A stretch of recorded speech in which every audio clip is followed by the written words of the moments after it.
I saw the red flags, but I wanted to believe in the fantasy. Most women don't ignore red flags because they're naive.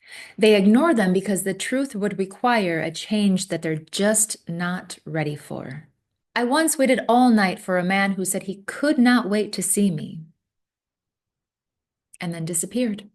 And I wish I could tell you I left right then and there,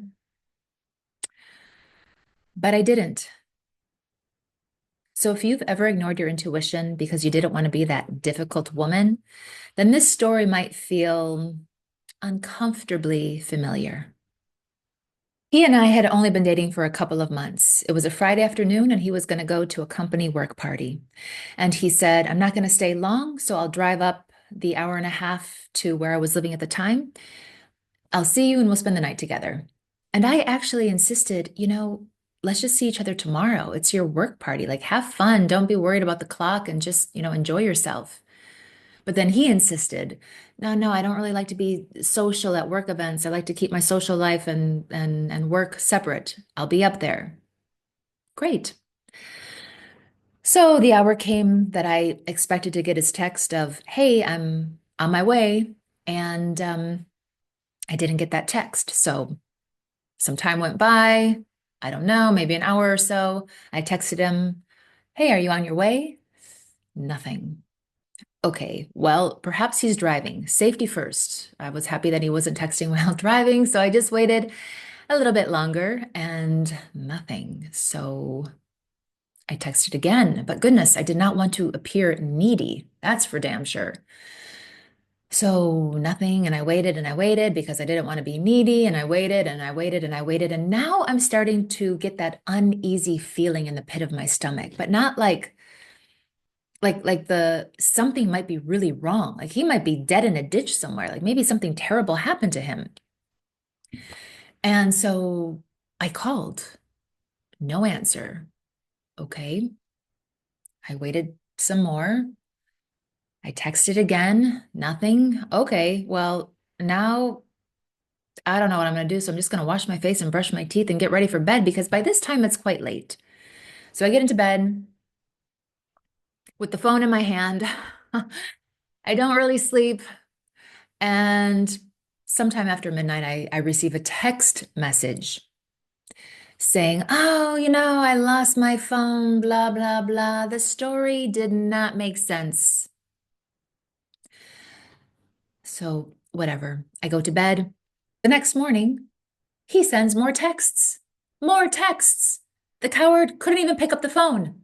So, when I called him again,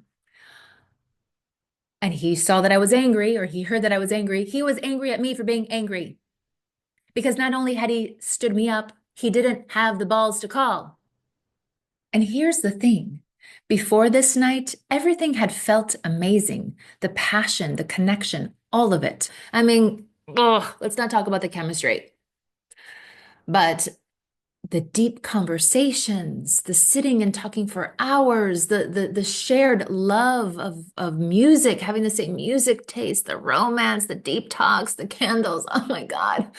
Everything was so perfect. It was just so perfect. And none of this behavior that I was experiencing that night matched the guy I thought I was dating.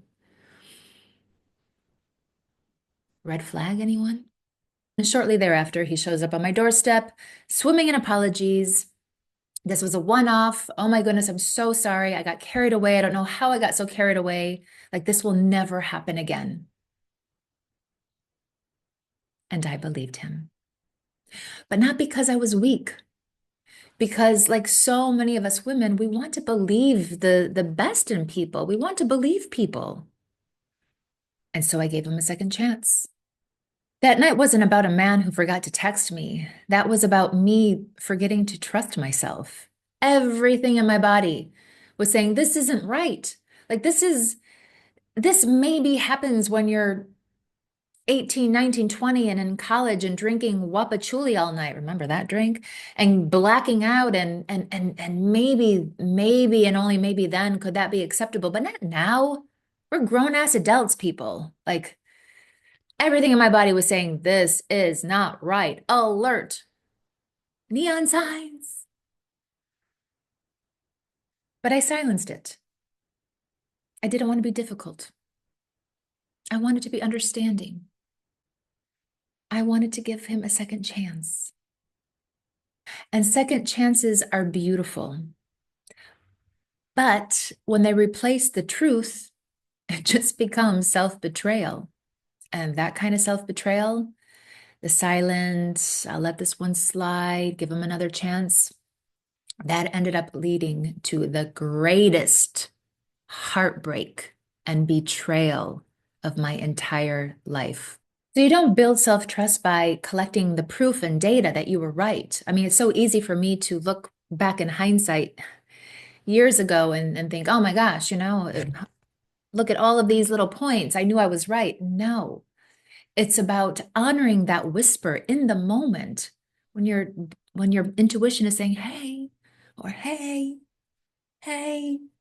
you honor that right away. Instead of waiting for your body to be screaming with alarm bells going off everywhere and your nervous system like, ah. So I want you to think back. When have you been in a position where you felt something was off and you just kind of pushed it aside? What would have changed had you trusted it? The quiet knowing, what would it have revealed?